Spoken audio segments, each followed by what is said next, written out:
AP EAMCET 2025కి సంబంధించి మనకి fee reimbursement ఎవరెవరికి వస్తుంది అంటే మనకి కొన్ని కండిషన్లు అయితే ఉన్నాయన్నమాట. అవన్నీ కరెక్ట్గా ఉంటేనే మనకి బీటెక్ ఎవరైతే జాయిన్ అవుద్దాం అని అనుకుంటున్నారో, లేదంటే బైపీసీ విద్యార్థులు ఎవరైతే ఉన్నారో ఎంపీసీ అండ్ అలాగే బైపీసీ విద్యార్థులకి వాళ్ళకి ఫీజు రియంబర్స్మెంట్ అయితే రావడం జరుగుతుంది. ఆ కండిషన్లు మొత్తం కరెక్ట్గా అయితే ఉండాలన్నమాట.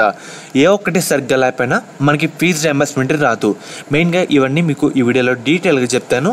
మెయిన్గా వీడియోలోకి వెళ్ళే ముందు మనకి ఈ ఎంసెట్ టైంలో సరైన గైడెన్స్ అయితే చాలా ఇంపార్టెంట్ అన్నమాట. కౌన్సిలింగ్ సంబంధించి మెయిన్గా మనకి కాలేజ్ దోస్తు వాళ్ళు ఒక మంచి ఫీచర్ అయితే తెచ్చారన్నమాట. దానికి సంబంధించి మీకు లింక్స్ అయితే డిస్క్రిప్షన్లో కామెంట్ సెక్షన్లో ప్రొవైడ్ చేస్తాను. అది ఓపెన్ చేసిన తర్వాత మీరు డైరెక్ట్గా వాట్సాప్ అయితే వచ్చేస్తారు. వచ్చిన వెంటనే మీ పేరు అయితే ఎంటర్ చేయండి. ఎంటర్ చేసిన తర్వాత మెయిన్గా మనకి ఏంటంటే కొన్ని గ్రూప్స్ గైడెన్స్ లింక్స్ అయితే వస్తాయన్నమాట. దీంట్లో గ్రూప్ 1, గ్రూప్ 2, గ్రూప్ 3 ఇలా అయితే ఉంటాయి. ఉన్న తర్వాత మనకి ఏంటంటే ఏదో గ్రూప్లో జాయిన్ అవ్వండి అని దాంట్లో సేమ్ కంటెంట్ అయితే ఉంటుంది అన్నమాట.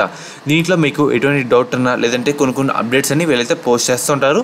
మీకు కౌన్సిలింగ్ టైంలో చాలా హెల్ప్ అయితే అవుతుంది. కాబట్టి అందరూ జాయిన్ అవ్వండి. మెయిన్గా మీరు ఒకసారి స్క్రీన్ మీద చూస్తున్నారు కదా, మనకి కొన్ని కండిషన్లు అయితే ఉన్నాయన్నమాట. అవన్నీ మీకు ఈ వీడియోలో డీటెయిల్గా చెప్తాను. మనకి ఏంటంటే ఇప్పుడు సీట్ అలాట్మెంట్ అయిన తర్వాత మనకి నచ్చిన కాలేజ్లో జాయిన్ అవుతాం కదా. జాయిన్ అయిన తర్వాత మనకి 75% అటెండెన్స్ అయితే కన్ఫర్మ్గా కావాలి. ఉంటేనే మనకి ఫీజు రియంబర్స్మెంట్ అయితే రావడం జరుగుతుంది. ఇదైతే గుర్తుపెట్టుకోండి. అండ్ అలాగే మనకు ఒకసారి ఇంపార్టెంట్ ఎలిజిబిలిటీ రూల్స్ అయితే చెప్తాను. మనకి టోటల్ ఫ్యామిలీ ఇన్కమ్ విషయానికి వస్తే కనుక less than or equal to 2.50 lakhs అయితే ఉండాలన్నమాట. చూస్తున్నారు కదా, 2.50 lakhs అయితే ఈ విధంగా అయితే ఉండాలి. Less than or equal to ఇంత అయితే ఉండాలన్నమాట. 2,50,000 లోపు లేదంటే దానికి సమానంగా అయితే ఉండాలి. ఇదైతే గుర్తుపెట్టుకోండి. అండ్ అలాగే total land holding of the family less than 10 ఎకరాల ఆఫ్ వెట్ లేదంటే 20 ఎకరాల ఆఫ్ డ్రై లేదంటే 25 ఎకరాల both wet and dry land అయితే కలిపి అయితే ఉండాలన్నమాట. టోటల్ ఈ విధంగా అయితే ఉండాలి. చెప్తాం కదా ఒకసారి. 10 ఎకరాల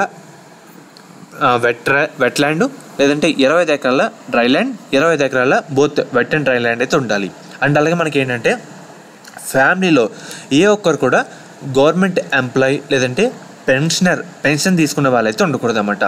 మనకి శానిటరీ వర్కర్స్ అయితే ఎలిజిబుల్లోకి అయితే వస్తారు. ఇదైతే గుర్తుపెట్టుకోండి. వాళ్ళకి ఎటువంటి ఇబ్బంది అయితే లేదన్నమాట. అండ్ అలాగే మనకి ఏంటంటే no member of the family should own a 4-wheeler. మన ఫ్యామిలీలో ఎవరు కూడా 4-wheeler వాహనం అయితే ఉండకూడదు.